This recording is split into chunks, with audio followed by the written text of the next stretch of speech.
Bonjour chers amis de e-Tourisme TV, la chaîne de l'information touristique. Bienvenue dans votre émission Parlons Tourisme, comme on a l'habitude de le faire avec mon doyen Père Kopa. Bonjour Père Kopa. Bonjour Abdoulaye. C'est encore un plaisir. Merci beaucoup. Je ne vais plus te dire bienvenue dans l'émission, donc c'est notre émission. Donc, la bienvenue touristique, ouais, c'est vrai.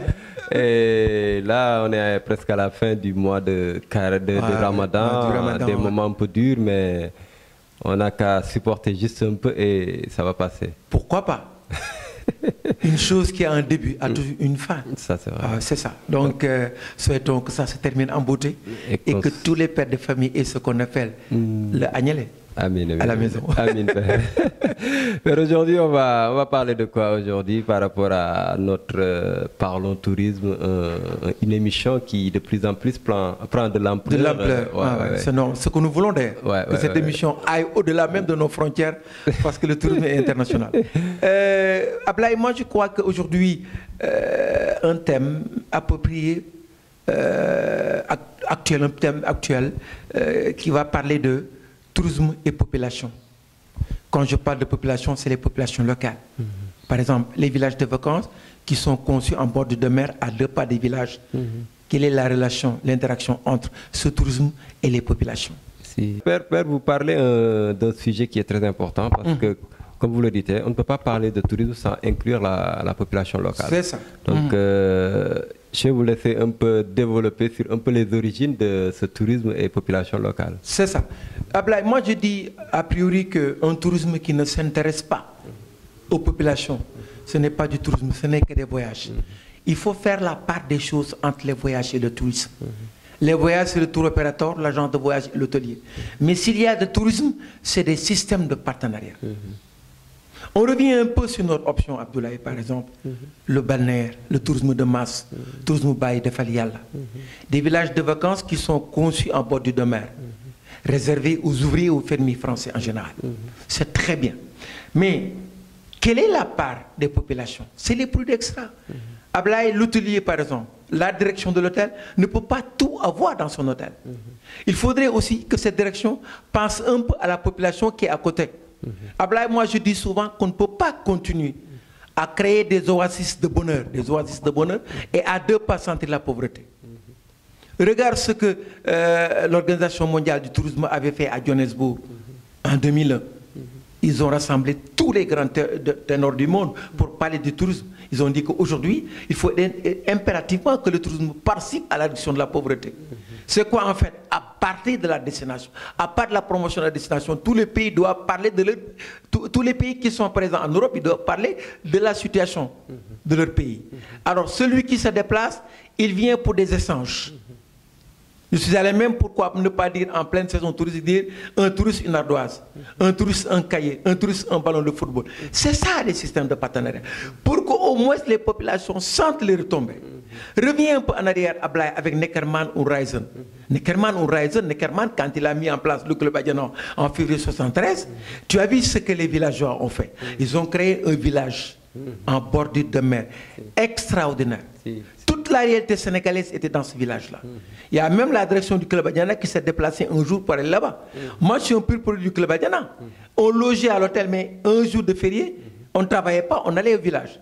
On apprenait à tamber le djembé comme les Allemands, on apprenait à griller le poisson, on apprenait à faire les tresses et autres là, et les Allemands le faisaient. Donc, ce village apportait un complément au Club Adiana dans le domaine de l'animation.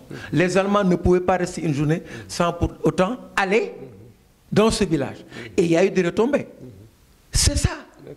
Moi, je pense que c'est ça. Quand il y a ça, on ne va plus sentir peut-être ces agressions verbales et ces agressions physiques. Il faudrait impérativement que le tourisme participe à la réduction de la pauvreté en apportant un plus. Moi-même, je suis allé plus loin pour dire que là où on s'installe, par exemple, une station balnéaire, avant même que la station fonctionne ou bien le village de vacances fonctionne, il faudrait que cette direction se déplace pour rencontrer le chef de village, rencontrer les associations de jeunesse, rencontrer les associations de développement, leur parler, est-ce que vous avez un projet qu'on peut on peut financer. Si, il va falloir que ce tourisme se déplace, aller vers le village, leur demander, nous faisons des adductions d'eau, nous allons créer une école à côté, nous allons créer une église, nous allons créer une mosquée. C'est ça, permettre aux populations de s'approprier du tourisme. Parce que quand tu le fais, tu ouvres une brèche entre les populations et ton tourisme. Parce qu'aujourd'hui, on ne peut pas faire du tourisme sans les populations. Et un tourisme qui ne s'occupe pas des populations, ce n'est que des voyages à blague. C'est vrai que parce que pourquoi il doit y avoir cette cohésion entre touristes et population.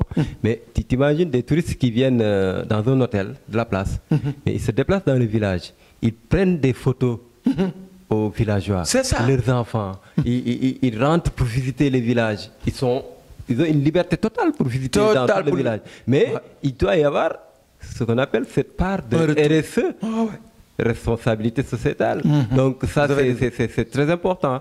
Donc ce qui dit que il doit y avoir vraiment ce partenariat entre les hôtels et les populations locales. Il doit y avoir un partenariat entre tous ceux qui font des voyages touristiques, c'est-à-dire même les excursions, les agences de voyage doivent aller souvent dans les villages où ces touristes vont pour visiter et essayer de voir qu'est-ce qu'ils peuvent faire pour ces villageois. Parce que ça n'aurait pas été une collaboration, une ouverture de ces villageois, mais une agence de voyage peut venir dans un village, apporter des touristes et dire qu'il va visiter. Et si les touristes si les villageois disent non, ou bien parlent des mots agressifs à ces agences de voyage-là, vous imaginez qu'est-ce que ça va donner. Qu'est-ce que ça va donner. Voilà. Donc, et ils ont cette liberté de dire aucun touriste ne descend dans nos villages. Et vous voyez ce que ça fait. Et ils disent qu'est-ce que le tourisme a fait pour le village. Voilà. Donc, et ce qui veut dire que heureusement qu'on a cet esprit teranga, qu'on a cet esprit hospitalité qui fait que même si les touristes viennent visiter et ne donnent rien, cela ne nous empêche pas de sourire. Tu vas dans les villages où les touristes qui viennent, des fois viennent peut-être par manque d'information, ne prévoient pas d'apporter des choses. Et cela n'empêche que les villageois sourient et leur disent au revoir. C'est ça. À la prochaine. Ce sourire qui ne coûte rien mais qui achète tout. C'est important, Abdoulaye. Abdoulaye, les populations ont des mérites dans ce tourisme de masse. C'est important. Les touristes se déplacent à tout moment. Des fois même, ils vont sans agence de voyage, sans guide. Ils rentrent au village. Ils ont toujours la bienvenue. Vous l'avez souligné tout à l'heure, cette teranga sénégalaise qui est devenue aujourd'hui un trésor culturel. Les populations sont extrêmement gentilles avec le sourire. Ce sourire qui ne coûte rien mais qui achète tout. C'est affiché aux lèvres des Sénégalais. Donc moi je crois que l'agence de voyage, l'hôtelier, il doit penser à cette population qui complète ce que l'agence de voyage a dit au préalable. Venez au Sénégal, il fait bon vivre, les théos le disent. Il fait bon vivre parce que les populations sont gentilles, parce que les populations sont accueillantes, parce que les populations incarnent cette teranga qui est là à travers l'étranger. L'étranger n'a pas de couleur pour nous Sénégalais. Le touriste n'a pas de couleur, qu'il soit européen, qu'il soit africain, qu'il soit italien et autres, il aura toujours la bienvenue. Donc en retour, je crois que l'agence de voyage, comme j'ai dit bien, l'hôtelier, le guide même, il doit penser à cela. Je ne suis pas d'accord, vous allez au village, vous dites au client, achetez un sachet de biscuits, des bonbons que vous jetez aux enfants. Tout ça, ça doit être banni. Il va falloir qu'il y ait un système de partenariat entre le village et l'agence de voyage. Aujourd'hui, l'agent doit dire que bon, je me suis installé, ça fait 5 ans, 10 ans de cela.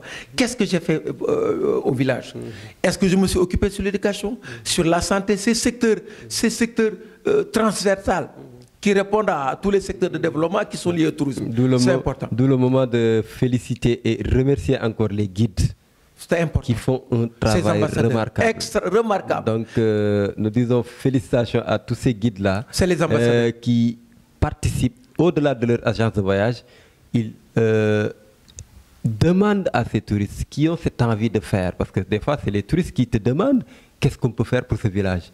Et très souvent, ils les orientent dans des projets de construction d'écoles, de centres de santé, de postes de santé. Donc, ce qui fait que ça participe au développement des communautés, des villages ou bien des endroits où les touristes... C'est important, Abdoulaye.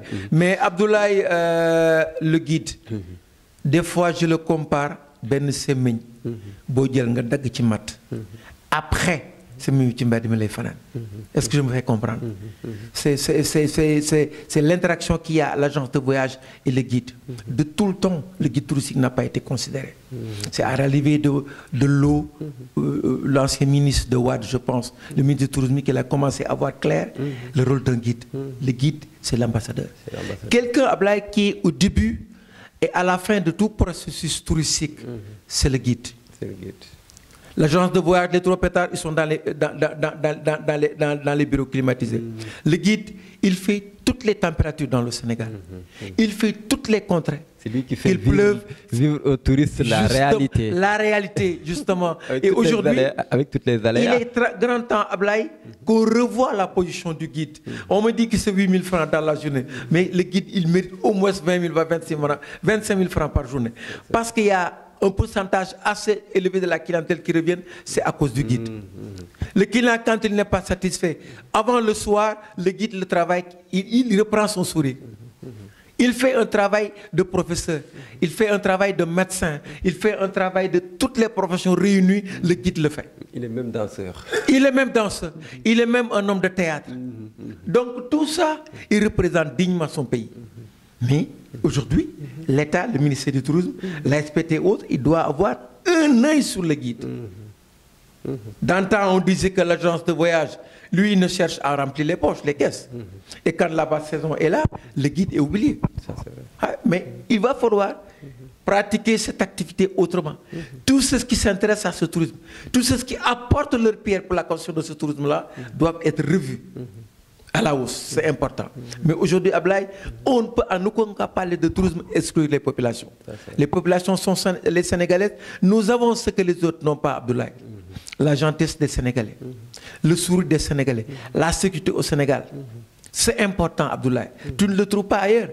Tu vois dans d'autres contrées, par exemple, des touristes qui sortent, ils sont accompagnés par des policiers et autres là. Mais aujourd'hui, un touriste même peut dormir à la Belle Étoile. Un touriste peut venir au village, il fait nuit, on lui donne une chambre, il va se coucher. Il y a combien de touristes qui ont fait du tourisme rural intégré en Casamance à partir de 70?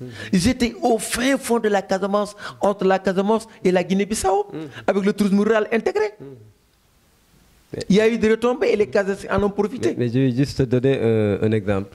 Il y a un gars qui a fait récemment, M. Gaëtan, qui a marché de Paris jusqu'à Dakar. C'est extraordinaire. Mais c'est un gars qui me dit que, je ne sais pas dans les autres pays, mais au Sénégal, quand il venait quelque part, les gens se précipitaient pour l'accueillir. Ouais, ouais. On le logeait, on le donnait à manger gratuitement. Et ça, c'est un esprit sénégalais. Ouais, ça, c'est le Sénégal. Nous, ce qu'on regarde d'abord, c'est comment satisfaire ce touriste d'abord. Comment servir ce touriste avant de nous servir de ce touriste. C'est vrai que partout où tu vas, il y a des gens qui font le contraire. Mais l'esprit sénégalais, c'est quand il y a un touriste, d'abord un sourire qui rend heureux ce touriste. Ensuite, qu'est-ce qu'il faut faire? Il faut lui essayer de lui préparer des plats locaux. Et toutes ces choses qui vont tout avec est là, du thé gratuitement. Et tout est gratuit. Donc, ce qui fait qu'il y a cet esprit teranga qui est là. Et ces populations qui font ces gestes-là, je pense que méritent en retour que ces hôtels et ces agences de voyage les considèrent. Ablaye, je reviens sur le tourisme et le Sénégal. Moi, je dis souvent que le Sénégal, c'est un paradis terrestre pour le touriste. Oui. J'ai eu la chance de faire beaucoup de pays pour voir, surtout en Afrique. Mais le Sénégal, c'est un paradis terrestre. Pourquoi ils veulent toujours revenir, renouveler leur voyage? C'est parce que les Sénégalais sont extrêmement gentils. Ça, il n'y a aucun problème à dire. Mais il reste encore que les Sénégalais sentent encore les retombées du tourisme. C'est important. Parce que le tourisme, c'est une manne financière, Abdoulaye. Le tourisme, c'est un tout. Et tout est dans le tourisme. Donc quelqu'un qui se déplace pour venir au Sénégal, il n'a pas envie de rester entre quatre murs, coincé entre quatre murs. Il n'a pas envie tout le temps de rester autour de la piscine, ni de se bronzer. Il a envie d'avoir un contact permanent avec les populations. C'est ça notre option, le tourisme de masse. Et surtout si on fait le constat récemment, surtout ces derniers moments, les touristes, c'est eux qui organisent leur voyage avant de choisir des réceptifs. C'est vrai, les voyages sont sur mesure. Actuellement, tu vois un touriste qui se dit que moi, je veux un endroit qui se rapproche de la nature, qui sera proche de la population, qui sera proche de temps et temps et temps. Et à partir de ces critères-là, il va dire quel est l'hôtel le plus proche de ça. Donc, ce qui veut dire que même les touristes prennent en compte actuellement la population locale en majorité. Donc, d'où la nécessité de dire à ces hôteliers, à ces gens qui ont ces réceptifs touristiques, de tenir en compte ces populations locales. C'est ça. Donc, ce qu'on a vu récemment, ça fait juste 2 jours, du côté de Nianing, c'est un peu déplorable, mais on ne sait pas le fond du problème. Du problème. Donc, on ne va pas trop tirer sur la corde. Mais je pense que si ces antiquaires, comme on le dit, ces gens qui vendent des objets d'art, comme tu disais tout à l'heure, c'est des gens qui viennent apporter un plus à ce tourisme. C'est ça. Parce que effectivement, un touriste il y a de l'animation. Un touriste qui va dans un milieu, il a besoin de souvenirs. C'est ça. Mais ce n'est pas seulement les souvenirs qu'il a besoin. Acheter un souvenir dans une boutique d'hôtel. La rencontre humaine, la rencontre. Mais imagine-toi, tu vas dans les boutiques qui sont juste en dehors. Ce n'est pas seulement acheter, mais il y a ce contact que vous venez de dire. Important. Ce contact, ces échanges, c'était à la menthe qu'on te fait préparer, qu'on te prépare sur place. Tu vois comment ça se prépare et toute cette ambiance qui va avec. Donc, ce qui veut dire que moi, je dis à ceux qui sont responsables de ces localités-là, à savoir peut-être l'hôtellerie ou le maire de la commune, de trouver une solution par rapport à ces vendeurs d'objets d'art. C'est important. Et de voir comment essayer, comment pouvoir les recaser pour qu'au moins qu'ils continuent leurs activités. Et ce qui est un peu inquiétant là-bas, je dis ce qui fait un peu mal, c'est que il y a des gens qui, depuis 16 ans, ils n'ont pas travaillé. Depuis parce que 16 ans, ils n'ont si pas on dit travaillé. 16 ans, il faut remonter du temps où Club Aldiana a fait effectivement, 2007. pendant 16 ans. 2007 Durant jusqu'à 16 présent, ans. ça fait 16 ans. Il y a des gens qui, depuis que Club Aldiana a fermé ses hôtels, ils n'avaient plus d'emploi. Donc, avec l'ouverture de l'hôtel Rio qui est venu, qui devait constituer un bouffet d'oxygène, donc s'ils commencent à reprendre leur activité et que du coup, ils sont déguerpillés, ça fait un peu mal. Hein, les forcer de quitter leur cabane et de partir.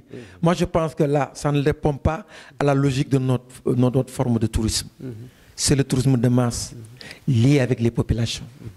Il faudrait créer ce qu'on appelle la relation entre le touriste et la population locale.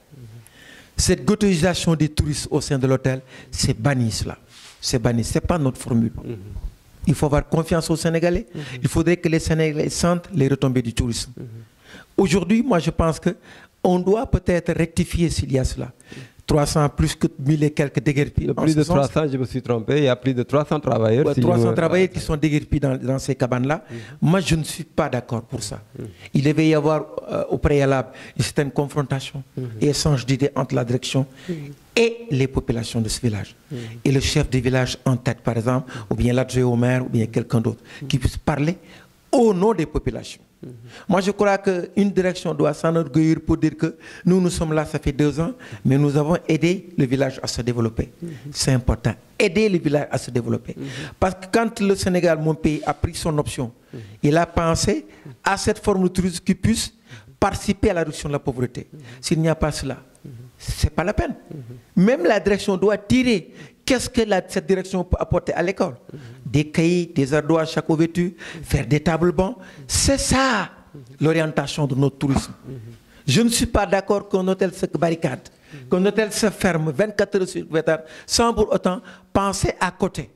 Continuer, comme je l'ai dit tout à l'heure, à créer des oasis de bonheur et à ne pas sentir la pauvreté. Il y en a, hein? Ça existe. J'ai vu des directeurs d'hôtels qui sont affectés au Sénégal, qui gèrent un hôtel à Katoel et autres là. Ils ne sont jamais sortis pour rencontrer les populations, ils ne l'ont jamais fait. Ils gagnent bien leur vie, l'hôtel ça marche très bien, mais il doit y avoir au moins des inspections qui se déplacent pour voir le village qui est à côté. Aujourd'hui, à Blaye, est-ce que réellement la station balnéaire a nourri son homme? Est-ce que la station balnéaire a posé des actes qui vont vers les populations de Saly? Ça, c'est une grande question. Et donc, moi aussi, comme je dis, hein, une nouvelle station qui vient de démarrer, je pense que l'idéal serait que les débuts soient fluide avec entre les populations. Et, bien sûr. Parce que ce qui démarre, c'est ce qui va continuer. Ça, si dès le départ, on écarte les populations locales, je pense que ceux qui vont venir aussi, s'ils ne sont pas conscients, ils vont... C'est vrai, Ablaye, même si la population n'est pas contente, hein, est-ce qu'on pourrait déplacer les touristes, aller vers le village? C'est la grande question. Est-ce que les touristes auront le courage d'aller dans le village? Parce que il y a même des touristes qui le demandent. Hein. Ils demandent aux villageois, mais qu'est-ce que l'hôtel fait pour vous? Est-ce que l'hôtel a participé à quelque chose chez vous? Ils se posent la question de savoir. Parce que de temps en temps, ils vont au village. Ils sont bien reçus, comme tu as bien dit. On t'invite à la thé à la menthe gratuitement. On t'invite à la grillade des poissons gratuitement. On t'invite le soir à manger quelque chose à la maison. Et tu retournes à l'hôtel. Jouer le djembé, tout cela. La coraille, outre là. Les villageois jouent un rôle prépondérant dans le développement du tourisme sénégalais. Parce que c'est eux qui reçoivent. Même les villages les plus éloignés qui sont au fin fond de la brousse, je l'ai vu. Moi, j'ai été à Cabrousse en Casamance, j'ai fait Djembereng, mais j'ai vu des touristes qui ont passé des journées dans les villages, qui ont été très bien reçus. On a bu le thé ensemble, on a discuté sur beaucoup de sujets afférents à la jeunesse, afférents à la culture sénégalaise. Ça, c'est important, Abdoulaye. Abdoulaye, permettre au petit tailleur qui est au village de gagner sa vie. Permettre à la femme de cacahuètes qui vend des cacahuètes au village de gagner sa vie. Permettre à la marchande d'objets d'art qui est au village.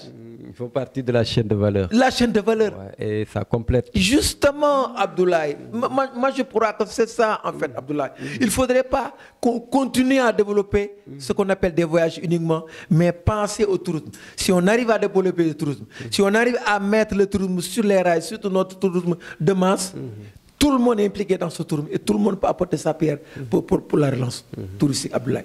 Père, je pense que, comme on dit, un tourisme de population locale, c'est la base de tout. Et on se doit de sauvegarder ça. D'où un message à nos autorités de vraiment voir vos antennes qui sont sur place. Comment est-ce qu'ils peuvent s'impliquer pour faire profiter à ces populations locales des retombées touristiques. Donc, c'est exactement cela, Abdoulaye. Quand on a notre programme sur le tourisme balnéaire, réservé aux ouvriers de français, les pieds dans l'eau et dans les villages de vacances. C'était ça. Ils sont sentis que cette bannière-là, elle est installée dans un village typique d'agriculteurs et de pêcheurs. On les a demandé de remonter en haut pour créer des hôtels et que les hôtels puissent apporter un plus au village. C'était ça le programme. Mais il faudrait que cette théorie soit liée à la pratique, Abdoulaye. On ne peut pas laisser l'exploitant venir et garder jalousement tout ce qu'il a. Il y a combien d'associations françaises qui sont arrivées, qui ont apporté un plus pour l'école et qui n'est pas arrivé à l'école? Je te parle en connaissance, Abdoulaye. Depuis 70, moi je suis dans le secteur touristique. J'ai touché du doigt la réalité. Combien de fois des associations ont voulu aider le village et tout ce que l'on raconte au sein de l'hôtel, ils se sont découragés. Mais quand ils se déplacent, ils ont envie d'aider. Dans ce tourisme de masse, il y a ce qu'on appelle aide, appui, soutien. C'est exactement le tourisme de masse. Je vais vers le tiers-monde. Je vais puiser de quelque chose, c'est des exemples de tiers-monde. Parce que les gens sont extrêmement gentils et dans leur pauvreté, ils se retrouvent. Ils sont orgueilleux. Ils sont orgueilleux, mais ils sont très gentils, ils sont très ouverts. C'est vrai. Donc, quand on ne sent pas une certaine aide, quand on ne sent pas un soutien, un certain soutien, quand on ne sent pas une certaine ouverture vis-à-vis de la population, quand on ne sent pas une certaine compréhension vis-à-vis de la population, moi je dis qu'il va falloir qu'on réfléchisse, qu'on aille vers des assises nationales, qu'on invite tout le monde pour le dire que les populations sont une partie intégrante du tourisme de masse au Sénégal. Et ce qu'il faut savoir, c'est que ces touristes qui viennent pour aider, mais eux, ils gagnent aussi. Parce que vous savez mieux que moi que l'hospitalité, ce sourire, tu vois, ces visages très clairs, ces gens qui te disent bonjour. Mais les touristes, c'est des choses qui leur manquent. Donc, eux, quand ils viennent ici et qu'ils se sentent vraiment importants, tout le monde te dit bonjour, tout le monde te sourit. Mais ce qui n'existe pas chez toi, tu viens, tu l'as ici. Mais attends, c'est un gagnant, c'est un plus pour eux aussi. Donc, eux, ils ne font que payer, je dirais indirectement, ce manquement qu'ils ont chez eux. C'est extraordinaire. Voilà, donc, ils n'ont pas chez eux ce sourire-là. Après, moi, je tombe en 85 en Allemagne. J'allais à Hambourg pour un mois, 15 jours. Mais c'était pendant l'hiver, c'était mon premier voyage. Ablaye, je suis tombé à Francfort. Si j'avais un avion, j'aurais retourné dans mon pays parce qu'il y a le soleil. Ce soleil qui brille quasiment toute l'année. Voilà pourquoi nous avons toujours le sourire. Les touristes le disent. Les Sénégalais sont extrêmement gentils, quel que soit leur problème. Ils ont ce sourire, mais ce sourire qui ne coûte rien, mais qui achète tout, Abdoulaye. Abdoulaye, moi j'ai pris le TGV, train à grande vitesse, de Francfort à Hambourg. Mais Abdoulaye, moi, une fois que j'ai vu une Marocaine entrer, payer son ticket, je me suis levé. J'ai donné la place. On m'a dit que... ils se sont posé la question, mais lui, il est africain, il est sénégalais. Tout de suite, ils l'ont dit. J'ai dit, effectivement, cette langue sénégalaise n'existe qu'au Sénégal. Chez nous, la vieille personne est considérée comme la fleur de la maison. Elle est la bibliothèque de la maison. C'est ça. Abdoulaye, un touriste. Tu vas en pleine saison, pendant l'hiver par exemple, ils ont la figure comme ça. Quand je suis arrivé, on me dit que tu es étranger pour 3 jours. Le reste, débrouille-toi, parce que c'est l'hiver. Mais nous, quel que soit le problème, on a toujours ce sourire-là. Il est important. Ce sourire a fait que tous les touristes qui arrivent, ils ont envie de sortir, ils ont envie de visiter les villages, ils ont envie de faire des excursions, ils ont envie de faire des circuits. Ils ont envie d'aller rencontrer le chef du village, d'aller rencontrer l'association qui est à côté. C'est important. D'aller assister à un match de football. La gentillesse des Sénégalais. Ce sourire-là, Ablaye, tu as bien dit. Ça fait partie, ça complète le séjour. Le séjour. Ça, c'est vrai. Important. Père, c'est, comment on dit, hein, c'est un thème qui... Très vaste. Sur lequel on peut développer tout Oui, il est très vaste. Comme on a un temps qui nous limite, donc, votre dernier mot, Père. Je vous remercie Abdoulaye. Vous avez très bien développé. Je suis très content. Merci. Ça, c'est un thème qui est extrêmement vaste. Et c'est un thème qui doit être à jour. Il faudrait que les populations sentent les retombées du tourisme.